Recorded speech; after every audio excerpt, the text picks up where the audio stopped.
Okay, YouTube, it's Sunday afternoon, September 30th. Pretty decent day. A little bit on the humid side, but not hot. Let you know what we've been up to. Haven't put up a video since my vacation to New York. And been doing some work. Also had to work some overtime. Had to work Saturday yesterday. That was about it, really. But it kind of interfered with what I had planned for this weekend. And what I did today. First thing I'll show you that we have been up to since my last video. The inside of these bumpers, especially this rear one, was a really nasty shape.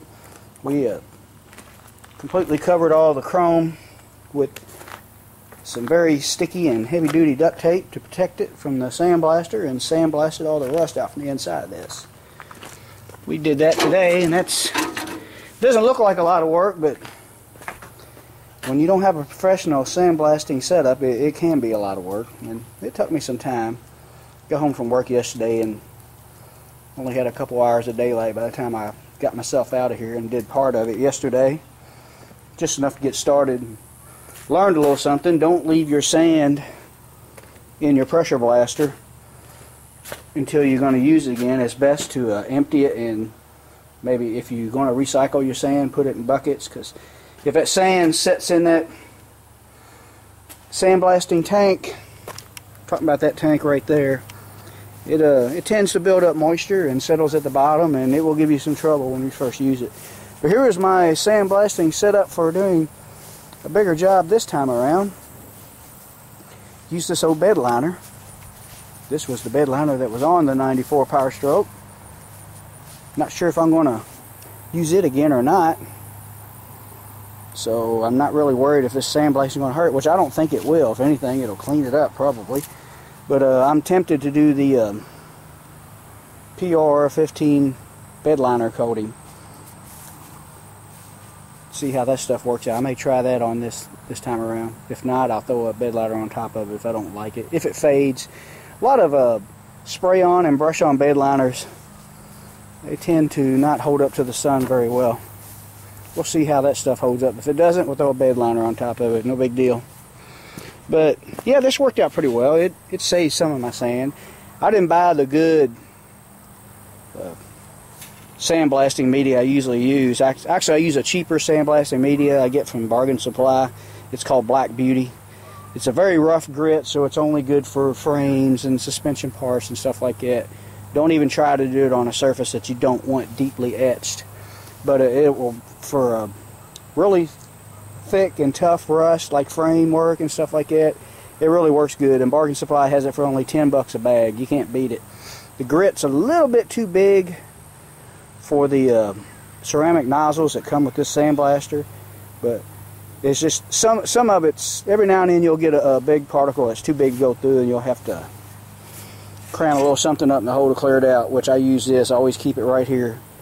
Drilled a little hole there, did that. But I kind of like the idea of using a bed liner when you have to sandblast outside. All I have to do is move everything out of the way, pick up the end of it, lift it up, all the sand will roll to the front, and then I will put it in the buckets and save it. But that's what we have done today. I ordered some more paint for the inside of these bumpers. I'm going to use the PR15 silver. I may just brush it on in the middle here. I'm not on the inside of these. I'm not sure. But we also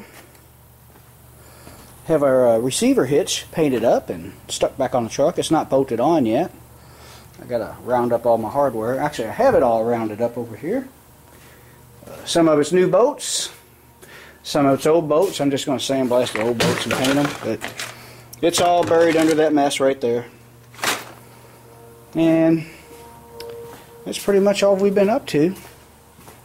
Haven't adjusted the brakes yet. Actually, the more I back this truck in and out of here, the better the brake pedal seems to get. And I don't know if I mentioned this in my last video or not, but I realized that my rear brakes are nowhere near adjusted out as far as they should be, because you can put the emergency brake to the floor, and just on a little incline like that right out there, it won't hold the truck. And I have the emergency brake adjustment all the way. So that tells me we got a lot of brake adjustment on them shoes, and that may be why my pedal feels so spongy. We'll try that out, because the truck stops good. As soon as you push on the brake, it stops. So, just the pedal isn't firm. So, yeah, I can't think of anything else to say. We did a brackets there. Wasn't really anything new to add to the video for this week that I wanted to make, because I've pretty much covered everything that I did today in other videos doing, you know, just I didn't want to burn out any of my watchers on all the sandblasting I did. So I didn't do any video on where I did the work. Just want to show you what I have done, where we're at, what we have planned. But what I do have planned next is go ahead and get all this stuff painted. I do have some boats to sandblast in my little tank, clean them up. Oh, adjust them brakes, get the thing bolted on, and after that we need to take some windows out of this thing and start some body work, get some trim off of it. Got a piece of trim right there to take off, no big deal. But I don't know how much overtime I'm going to have to be working. I think they're going to try to apply the pressure for that again. And I'm not too happy about it, but I'm just going to do what I have to do to keep my peace, keep the peace at work until I'm ready to give them my notice. Like I said, this place will be paid off, and we're down to 10 months now. I only owe $3,200 on my property, so that's a good thing. And I will be completely debt free. I have no auto payments. I will owe absolutely nothing except taxes, but you pay taxes till you die, so there's no way I can get out of that one. But yeah, I think I'm in good enough shape where I can tell them, hey, if y'all want me to work all these weekends, I'm just going to find somewhere else to work, because I am a drag racer. Drag racers have to race on weekends. And oh yeah, we haven't forgotten about what's in this trailer. And it's been 2 years since I've raced, and I'm really starting to miss it. Let's see if my light's plugged in. Yeah, there it is. She's sitting there still waiting. But yeah, I'm really looking forward to getting this truck together and painted. I'm not going to take any shortcuts or rush or skip anything that I planned on doing to it, but I'm really looking forward to getting this truck finished and firing this thing up, getting it out here, cleaning up this trailer, getting this thing ready to race for next year. But I'll be working where I'm at unless they get rid of me for one more year, and I may have to work Saturdays and come straight home and jump in this thing, haul that down the track, and we'll do some videos of some racing next year.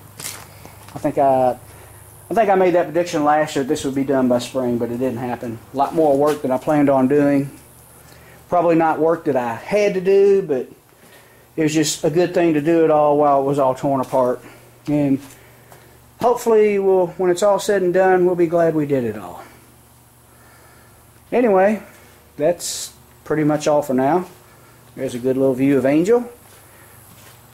Just to let everybody know, she's still alive and well, doing good. She's got grease on her nose. She's been under the tractor or something.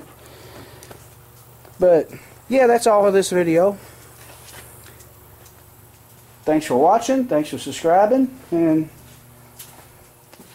hopefully next week we'll put up another video and show you a little more progress.